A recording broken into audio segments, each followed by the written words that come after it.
Assalamualaikum warahmatullahi wabarakatuh. Perkenalkan, nama saya Ilham Akbar, NIM 1941906. Program Studi Sistem Informasi.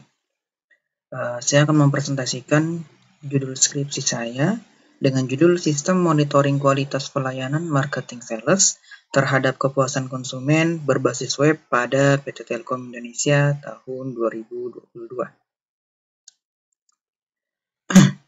Latar belakang, seiring berkembangnya era globalisasi, perusahaan-perusahaan yang bergerak di bidang jasa berusaha meningkatkan pelayanan mereka tanpa terkecuali PT Telkom Indonesia. Yang kita tahu, perusahaan tersebut bergerak di bidang jasa pelayanan penyedia internet. Nah, dari hasil studi pendahuluan pada konsumen PT Telkom Indonesia pada tahun 2022 ditemukan hasil kurang maksimalnya pelayanan sales terhadap konsumen. Nah, dan saat ini PT Telkom ingin meningkatkan pelayanan kepada konsumen. Salah satu caranya dengan mengetahui respon konsumen terhadap pelayanan yang diberikan. Namun, pihak Telkom tersebut belum memiliki fasilitas berupa media bagi konsumen untuk memberikan penilaian terhadap sales. Rumusan masalah. Nah, bagaimana membangun sistem monitoring kualitas pelayanan marketing sales terhadap kepuasan konsumen berbasis web pada PT Telkom Indonesia?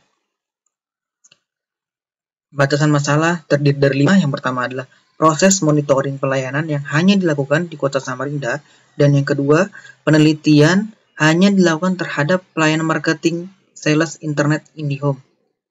Yang ketiga, metode pengembangan monitoring sistem yang digunakan adalah waterfall, dan yang keempat, penulis menggunakan metode pengujian yaitu white box dan beta testing. Dan yang terakhir, ada hak akses. Hak akses ini hanya diberikan kepada admin, konsumen, dan sales. Manfaat penelitian. Nah, manfaat penelitian sendiri adalah agar mempermudah konsumen memberikan penilaian terhadap kinerja sales di home. Tempat dan waktu penelitian. Tempat penelitian dilaksanakan di PT Telkom Indonesia, beralamat Jalan Dahlia PT 65, Jalan Dahlia nomor 65, Kelurahan Bugis, Kecamatan Samarinda Ulu, Kota Samarinda, Provinsi Kalimantan Timur. Waktu penelitian dilaksanakan pada bulan April sampai dengan selesai disusun. Metode pengumpulan data terdiri dari 3. Yang pertama adalah wawancara, yaitu melakukan tanya jawab kepada sales maupun manajer yang berada di PT Telkom Indonesia guna mendapatkan informasi. Dan yang kedua, ada studi pustaka, yaitu mempelajari buku-buku yang berkaitan dengan judul peneliti. Yang ketiga, ada teknik observasi, yaitu melakukan pengamatan langsung terhadap pihak sales yang sedang melakukan pelayanan terhadap konsumen, dan ditemukannya bahwa konsumen sangat sulit memberikan penilaian terhadap sales. Tahap pengembangan sistem. Tahap pengembangan sistem terdiri dari 5. Yang pertama adalah analisis, yaitu menganalisa masalah-masalah yang sedang dialami. Dan yang kedua ada desain. Setelah solusi didapat dari menganalisa, maka dibuatlah desain program tersebut. Dan setelah desain ditentukan, lalu membuat coding, yaitu membuat program atau web tersebut. Dan yang keempat ada testing. Setelah program jadi, melakukan testing implementasi atau uji coba. Terus yang terakhir ada maintenance. Setelah melakukan uji coba,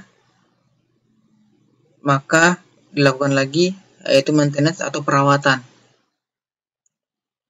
Metode pengujian sistem ada 2, yaitu white box testing dan beta testing. White box testing adalah pengujian white box yang berfokus pada struktur kontrol program.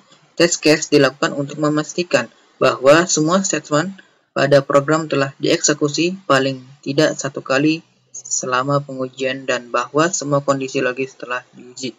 Beta testing yaitu pengujian beta merupakan pengujian yang dilakukan secara objektif yang diuji secara langsung dari pengisian kuesioner yang diisi oleh beberapa responden berdasarkan data hasil kuesioner. Nah, dicari persentase dari masing-masing jawaban dengan menggunakan rumus Y sama dengan P per Q kali 100%. Flowchart login admin. Admin akan melakukan login terlebih dahulu, kemudian arahkan ke halaman login, lalu input data username dan password, lalu akan dicek apakah username dan password itu benar atau salah. Jika benar, maka akan diarahkan ke halaman admin, dan jika salah, maka akan diarahkan ke halaman login kembali. Flowchart daftar akun pelanggan. Admin akan melakukan login terlebih dahulu, lalu memilih halaman pelanggan. Untuk menambahkan pelanggan, setelah dipilih, akan melakukan penginputan data diri. Setelah itu, sistem akan memproses data dan disimpan, lalu pelanggan aktif dan dapat login ke sistem. Flowchart tiket bantuan. User pelanggan pertama akan melakukan login terlebih dahulu. Setelah user melakukan login, pilih daftarkan tiket bantuan dan melakukan input data, ajukan bantuan dan disimpan oleh sistem. Sitemap Monitindi. Sitemap yang ada dijelaskan bagaimana struktur sistem informasi monitoring kualitas pelayanan marketing sales terhadap kepuasan konsumen berbasis web pada PT Telkom Indonesia tahun 2022. Pertama ada user. User terdiri dari 6 fitur. Yang pertama ada home, about, service, plans, kontak, dan login. Kemudian ada admin. Admin terdiri dari 4 menu, yaitu pegawai, pelanggan, tiket bantuan, dan hasil pelayanan. Demo program. Ini saja yang saya dapat saya sampaikan. Kurang lebihnya mohon maaf. Assalamualaikum warahmatullahi wabarakatuh.